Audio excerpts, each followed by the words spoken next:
What's going on, guys? Got another unboxing video here.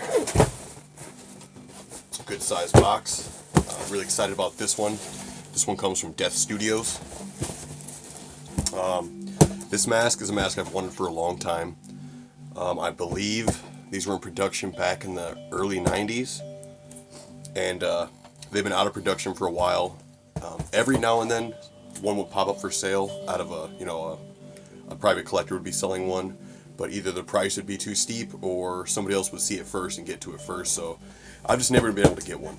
But I've wanted one of these for a while. This is like one of my Death Studios Grail masks to have. It's one of my favorite designs, one of my favorite looks.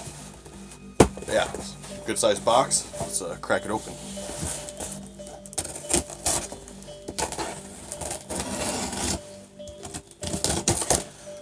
It's a pretty good size mask too. If you look on their site, this one is available on the Death Studios website now. It comes in a cool, like a green color. It's like the standard color. I requested a special custom color for this one. Again, it's so cool that Jeff brought this one back because, that way I could not only get a brand new one, but I didn't have to, pay a bunch of money either, or pay a bunch of extra money. I got this for, one of Jeff's prices, and Jeff's prices are always really good, so I didn't have to pay, a collector a bunch to get his private copy or anything.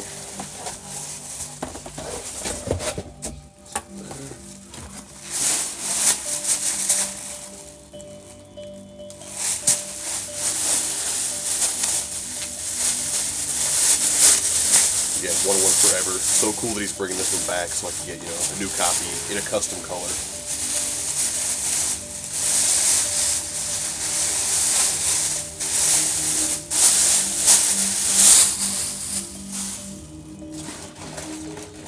God, that just looks great.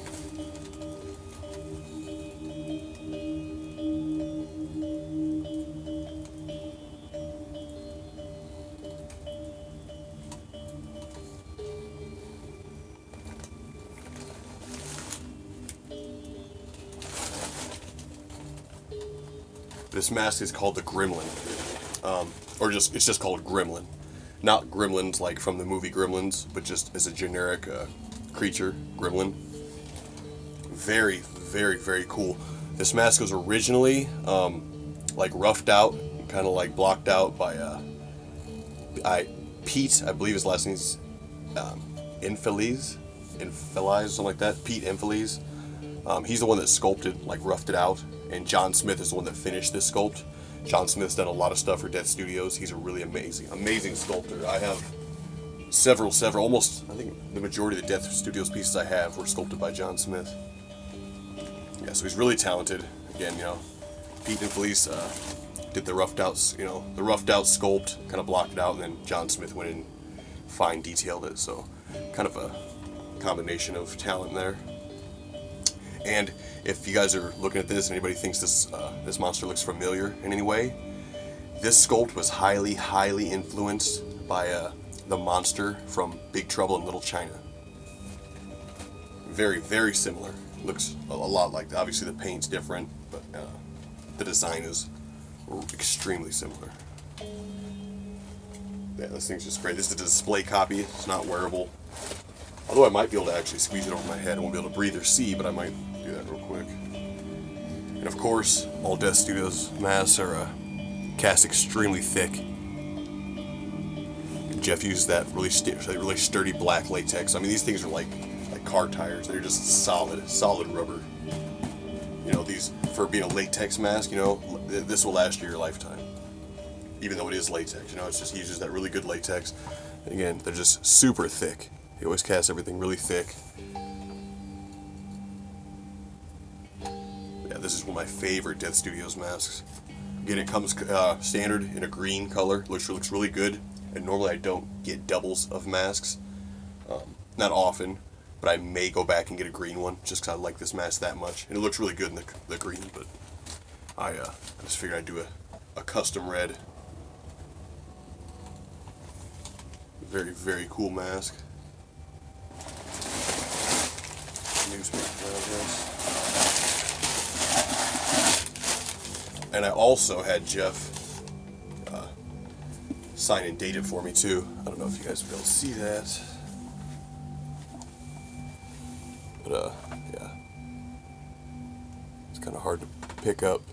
It's visible, but it's kind of hard to see in this lighting. But yeah, he'd signed it. Jeff Death, 2/7/2019. Right there's a signature right there.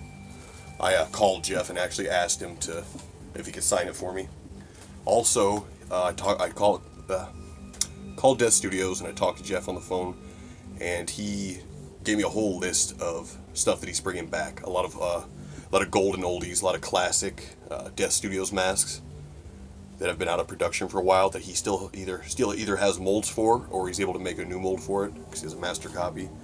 So I'm very excited for that. There'll be some more Death Studios masks I'll be getting in the near future. But one of the first re-releases was this guy right here, so I had to have him.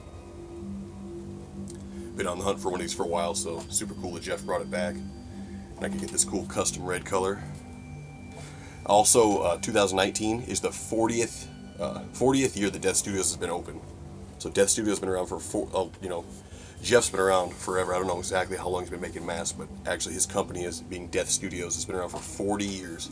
That's crazy. It's one of the oldest independent mask makers.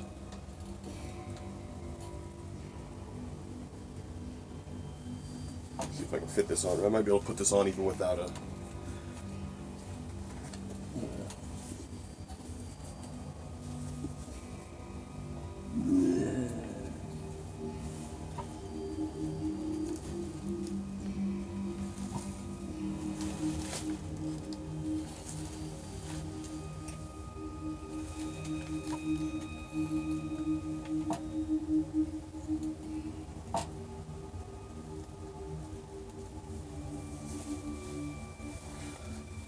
Yeah, really cool. Again, there's no eye holes in this or anything like that, so it's not a wearable. You could always send things, if you do get them display copies, you could always send them back to Jeff if you did want to wear it, and he could trim you up some eye holes and mouth holes. But again, I just got this for my collection. Again, this is the Gremlin. It's a really wicked mask. It's really good sized. You know, it's a big mask. Again, highly inspired by the monster from Big Trouble in Little China. Sculpted by Pete and John Smith. Made, cast, and painted by Jeff Keim, aka Jeff Death. So yeah, again, one of my holy grail masks to get. I didn't think Jeff would ever start making these again, so I thought I'd have to get a vintage copy from somebody. Yep, he definitely brought it back, so yeah, I couldn't be more happy. Again, he has other stuff coming too, some other really classic masks that he's bringing back, so I'll have some more videos coming as he releases them. These things are just so thick and so durable. It's just one of the highest quality latex masks you can get.